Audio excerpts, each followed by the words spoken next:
Hey everyone, my name is Noble Absinthe and welcome back to my Samurai Jack Retrospective. Today we're on episode 7, Jack and the 3 Blind Archers. Let's get started. We start the episode off with nature shots in the fall season.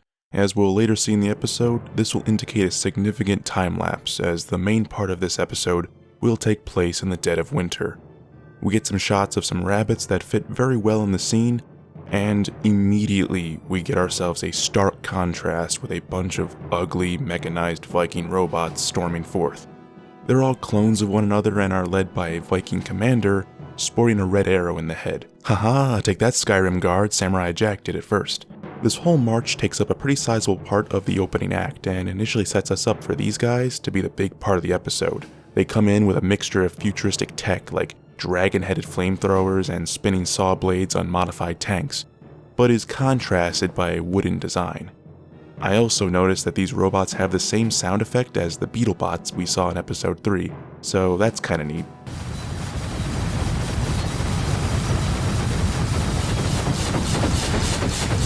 We see them approach this lone tower in an open field.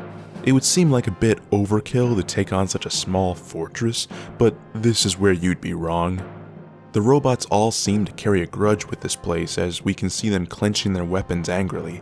Once their leader gives the order, the robots charge in, guns blazing, and when they do, they get immediately decimated by a rain of arrows. It's just a complete massacre. They get obliterated by these arrows, which you would think they'd be prepared for. Some of the arrows even hit behind the Viking bots, making you think these were magical, but no. This whole massacre is also played for comic relief in some parts. It's a really spectacular shit show, and really hypes up the real threat for this episode, the 3 Blind Archers. The aftermath of this destruction is giving me callbacks to the heaps we see in Dark Souls 3. Again, Samurai Jack did it first. We then flash forward to the Viking leader accounting his defeat, at what I originally assumed to be a mead hall, and I just love this guy right here. What does the tower hold that would make you sacrifice a whole army? Treasure? Gold? Rubies? Bah! Nothing as materialistic as treasure. He tells us the reason he stormed the castle was to access a magical wishing well called the Well of Osric, to grant him his deepest desires. Maybe he wasn't searching for riches, but maybe he was searching for a way to quit his job as being a janitor. Our hero hears this story, and is told the island for this place is right outside the ship we've been riding for this entire time. Samurai Jack really does have great transitions, and keeps the story moving at a fast pace when it needs to. It also knows when to dial it back, like we'll see later in this episode. Our Viking friend asks Jack why he's risking his life against these expert archers. Jack tells him he wants to make his way back home. There are other ways to get home. Not for me. And our hero makes his way to the island. After some establishing shots of nature, which set up a kind of daunting tone even though nothing's really happening, we get nature sounds from ambient birds and woodland animals, which really serve to show the attention to detail this cartoon has. And then we get stuff like this. Jack makes his way slowly to the tower that took down the robot Vikings. After making his way forward, we get to see how pinpoint accurate they can be, and how powerful their shots are. We already know they can pierce through metal, but entire trees? We get some shots of Jack being a badass deflecting arrows and slicing one in half while pinned. Our hero gets pretty messed up by these archers, but it's not that Jack is rusty, or that there's something wrong with him. It's just that his opponents are a tier above the usual garbage he's been forced to fight. Jack understands that he must fight at their level. He takes some time to meditate, and we get a flashback of him learning to use his other senses sparring blindfolded. Jack takes in the surrounding nature, and we get a very slow panning shot of the world around him, from deers grazing to birds fluffing their feathers, to even the most insignificant thing in the world, a snowflake breaking on the ground. Like I said earlier, Samurai Jack has a really good sense of pacing. We wasted no amount of time to get Jack on the island, but we're given an extremely slow pace with him absorbing the sounds of nature around him. He hears everything, and once Jack is ready, he tells you, I am ready.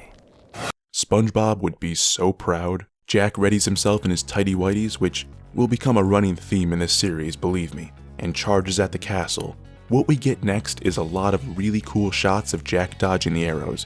This scene has so many cool angles, foreshortening and panning shots that really keep the tension high. Jack is able to surprise the archers with his skill, and it's not shown through their expressions, because they have none, but through their body posture. Jack makes his way to the top, and we get ourselves a very slow motion shot of Jack dodging 3 arrows. There is some really delicate animation done with the feathers, and he dodges them in a way that all 3 of them deflect off of each other and nail each of the archers. It sounds like this scene would be cliche, like a cheesy action movie, but it's not. Jack is just a badass action hero. After being defeated, there's this black goo that's reminiscent of Aku, leaving their bodies and enters back into the well. These 3 archers are so thankful to Jack and give him access to the well. Jack finally feels like he's earned his trip back to the past, but before he can make his wish, he's interrupted by one of the archers. He explains to Jack that they came to the well and fought hard to get there. The 3 of them made their wish to become the greatest of warriors. The well made them exceptional warriors, but at the cost of their sight, mind, and freedom. Jack, now enraged, uses his holy sword to wish the well to be destroyed forever and to never take another innocent. The final scene of this episode is Jack walking off, and the 3 archers remarking that he was truly the greatest of warriors and say that he has such an immense level of self-sacrifice. This was an awesome one-off episode. We get ourselves Jack facing opponents that actually seemed like a threat and weren't common cannon fodder enemies. I wanted to address a point about this episode because it's a reoccurring theme in the series. Jack will always find a way to make it back to the past, but there's always like a caveat to it. This wishing well is interesting because this type of magic is shown to be effective, but it seems like it's the easy way out. Jack couldn't bring himself to use it because the cost was too much. What would happen if Jack used this well? Clearly, this well did make the 3 men into exceptional archers, but Jack still defeated all 3 of them. They did ask to be the greatest of warriors after all. I mean, you can't get better than that aside from asking to be the invincible, undefeatable warriors. This well could potentially send Jack back in time, but at what cost? Make him a mindless slave that makes his way back, but just to protect another well, or maybe something worse? Keep in mind that this well has a lot of similarities to Aku, from the black color, to the design of the goop that left these guys, and the sound that accompanies it.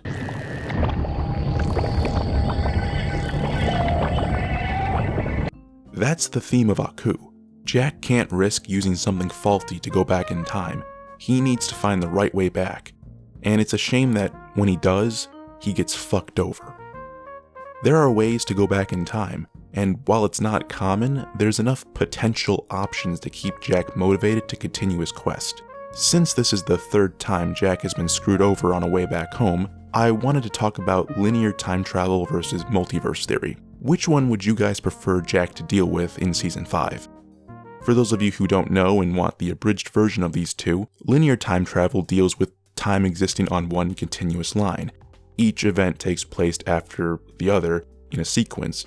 For example, first Aku comes out of the tree, then wrecks the world, Jack fights him, and then gets sent back to the past. Jack is currently finding a way to go back in time to stop Aku from sending him into the future, to prevent the horrible future he creates. Whereas in multiverse theory, the events of what Aku did to the past cannot be changed. So, like I said before, Aku comes out of the tree, wrecks the world, beats Jack, and sends him into the future. With multiverse theory, Jack can go into a different dimension before Aku flung him into the past and quickly kill steal from that universe's Jack. The show Rick and Morty get into this a little too deep, but basically it would mean that there's no saving the innocent people that died to Aku. So why am I bringing up this argument? Well, for the sake of a proper resolution, we should have Samurai Jack be about linear time travel. I mean, don't we all want a happy ending? But the thing about Samurai Jack is this: he's having a positive impact on people's lives in the future. We've already saved a civilization of dogs, the Woolies, some astronauts, and now 3 powerful warriors. With linear time travel, all of that never happened because Jack defeats Aku in the past. With multiverse theory, the positive impact Jack had on all of the people he's helped stays.